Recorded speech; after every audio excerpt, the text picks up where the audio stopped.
Ann Coulter is joining us now on the line. Ann, good to have you with us here on the Howie Carr Show. I was actually really enjoying that story. I'm going to look up your article in the Herald. Well, let me finish the story, Ann, and you see if you appreciate the story as much as I do. So they realize eventually, hey, you know, this guy McCabe, he's lying to us. He's not telling us the truth. He's the one who leaked all this stuff, and he's blaming everybody else. So on the morning of May 9th, 2017, the people from the IG's office come back to his office, and do you know what they do this time, Ann? What? They put him under oath. They put him under oath, and he keeps... At least they had a reason to do it, unlike with Michael Flynn. And they keep lying. He keeps lying. And he keeps lying and lying. And so what do you call that when you lie under oath, Ann? You're a lawyer. Well, what's interesting about this is, I mean, I wasn't just being flip saying, and they had a reason to ask him. Look, there was reasonable suspicion. They thought he was lying to them. Right. Turns out they were right, and that's when they put him under oath. Whereas, I mean, you actually have something you don't see very much in the law because prosecutors aren't usually like this. You know, the famous perjury trap, I suppose that was a big phrase in the Clinton era. But why was Michael Flynn ever put under oath and asked if he discussed sanctions with Russia? There was nothing illegal about him discussing sanctions with Russia.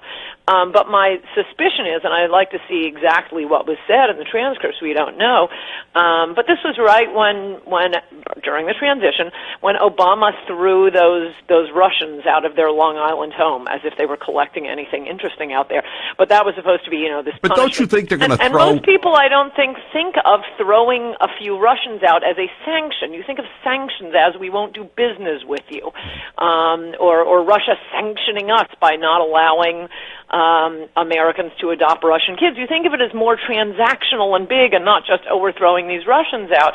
So I suspect Flynn misspoke. There is some reporting about how, oh, I see, you're asking me seriously. Well, what am I supposed to say here?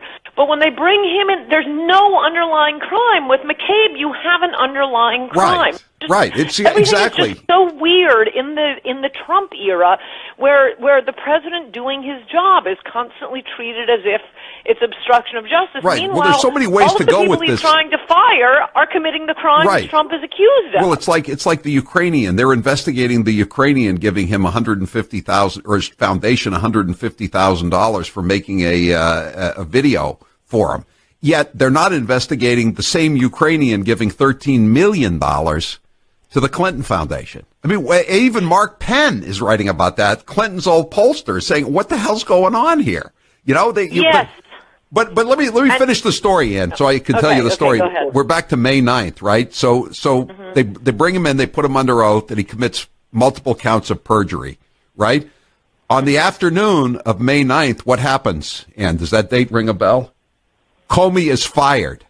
So Andrew McCabe, after committing multiple felonies on the morning of May 9th, then becomes acting director of the FBI on the afternoon of May 9th. Not even J. Edgar Hoover ever did that. And they buried it in a footnote. I guess they just figured, we can't make a big deal of this. We're supposed to be on the straight and narrow. But if you're reading carefully, Ann, you it leaps out at you. Isn't that amazing? Yes, I mean, I've said it before. My father, as soon as he got out of law school, was an FBI agent, a red hunter, and he is rolling in his grave. The FBI used to be so honorable, which is why it was under attack constantly by communists. Yeah, but isn't it amazing though? I mean, that whole report. I mean, all McCabe does is lie and lie and lie. And it never stops. And then this whole thing about now it's coming out. Comey mentioned it obliquely in his book that they have something on Loretta Lynch, and it appears that what they have on Loretta Lynch is that she was telling the New York cops that if they dared to leak anything about the Anthony Weiner laptop, then she would go after and indict the cops that were involved on Staten Island in the death of that guy Eric Garner, who who resisted arrest and weighed 400 pounds and died of a heart attack while he was in a chokehold. I mean, you weigh 400 pounds and you're on the street fighting with a cop. I mean, you might have a heart attack, Ann. It's part of the... No, but also that's really quite shocking that the Attorney General would threaten criminal action about a long ago case. I mean, what year did that happen? That's at least 2 years ago. It was maybe it was 2. I think it was 2 years old, and it was at least a year old in 2016. Definitely. Right. I think it was older than that. I think it was at least 2 years. In any event, wow. Talk about a fascistic government. I mean, they won't even let, Attorney General Sessions withhold federal Department of Justice funds from states that are openly defying federal law. Here if we suspect you've leaked, and it's kind of hard, at least in first blush, to prove these things. If we see a leak, we're suspecting it's you, and we're going to criminally prosecute you for something that happened 2 years ago. Wow! I mean, apparently they didn't think it was criminally prosecutable at the time, or they would have done something already. Right? It was like she's Ferguson. Threatening to take criminal action for something that she does not believe is criminal or certainly worth wasting resources. What she had also done, and it gets dirtier and dirtier if you look at it. Before she made the threatening call to New York, apparently Loretta Lynch, the AG, she had replaced the team of investigators, the FBI team that had decided that there wasn't a federal crime or a state crime involved in the death of this guy on Staten Island who was selling the loose cigarettes. So she put in people who were going to indict these who were prepared to indict these innocent cops. If the real cops in New York City leaked out the fact that this pedophile had classified government information on his website, it really. No, but even if they were doing something wrong and deserved to be punished, to be threatening a criminal prosecution.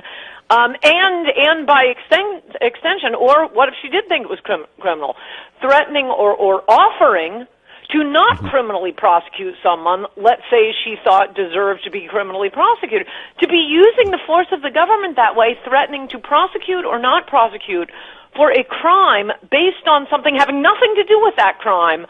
Wow. Yeah, and how about if that's in the Inspector General's report, which is why, to get back to your president, this is why it was utterly idiotic.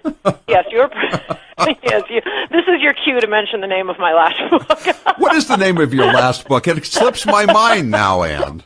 I think it was called "In Trump We Trust," or was it called "In Loretta Lynch"? In Loretta Lynch We Trust. Right. To railroad some innocent cops to prison. To get back to your president, remember a few weeks ago he's denouncing Sessions for not firing this Inspector General and just doing the investigation himself? The Inspector General is apparently an honorable man. He's the one who exposed Peter Strzok, and Trump already knew that. He's the one who exposed Lisa Page. He's the one who exposed the Russian dossier being used as the basis for these FISA warrants. I mean, he was Obama's Inspector General, but there are still some people who are honorable, not to be confused with the ones like Comey who just like going around telling you how honorable they are. And blending in with the curtains. There are some who are, especially lawyers, they take the law seriously, and this Inspector General, obviously his conclusions have much more value than if this had come from, the Sessions Department of Justice, but your idiot president wanted to fire him. My idiot president? In Trump We Trust, the title of your last book, Ann. And now you're saying you knew he was a boob. I mean, what's going on? I think we all knew that. We liked what he was saying. Well, even Comey said he doesn't think he's stupid, that he knows what's going on. He just said he's morally unfit. You're saying he's intellectually unfit, Ann. Come on, no, I got to call you out on that. Ignorance is different, and seeking the New York Times and Goldman Sachs' approval, and that all of that is a completely different character flaw. Someone wants to know, Ann, since your father was in the FBI, did he ever try to blend in with the curtains anywhere?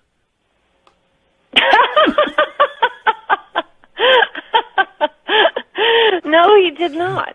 But a big thing for J. Edgar Hoover was he really made a point. It's interesting. You look back at court cases and see who the FBI agents were. He made a point of trying to hire Catholics and Mormons because he thought they were so honest. I know. I recall that. That's kind of humorous, I think, especially when you think about the Kennedys and Harry Reid, right? I think the Kennedys are somewhat of an exception among the Irish. Well, thank you for saying that, Ann.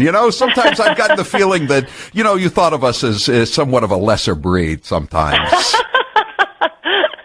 I'm glad to hear that you're coming around on the fine Hibernian race. I'm now defending them ferociously by saying, not at all like the Kennedys. That is an aberration. Ann, thank you. Thanks for being with us. And what you want to plug your book? What's your latest book? Well, I think it's a great book, and in addition to Trump reading it, any politician could read it. I mean, we may have to have tryouts for the guy who's going to primary Trump in 2020. It's going to be Kasich. What Trump was saying, it is all in that book. I mean, it is all the virtues of Trump, and what was virtuous about him, what was stunning about him, what was unprecedented was his issues. He was finally saying the things Americans wanted to hear. Any politician could do it. Someone says you should change the title to E Pluribus Awful the way you feel now. And then someone else says, Ann is a bigger Fairweather fan than sports fans from Connecticut, meaning they switch back and forth. I think it's a Fairweather president who no longer supports his own positions. All right. I can't afford